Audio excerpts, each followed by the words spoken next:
How to remove filter from TikTok video. Hey everyone, welcome back to the channel. In today's video, I'll show you how to remove a filter from a TikTok video. This is super easy, so now without further ado, let's get started.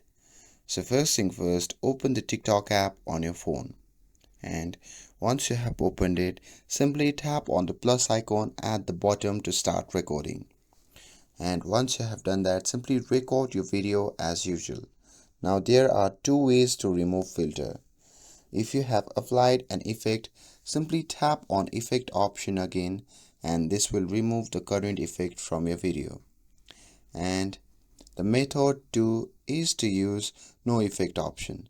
So simply tap on the effect option and from here simply tap on view all effects, and from the pop-up menu you can simply select no effect or none option to remove any applied filter, and that's it. Now your video is filter free, and that's how you can remove filter from TikTok video. With this, if you found this video helpful, then don't forget to like, share and subscribe to get updated for more videos.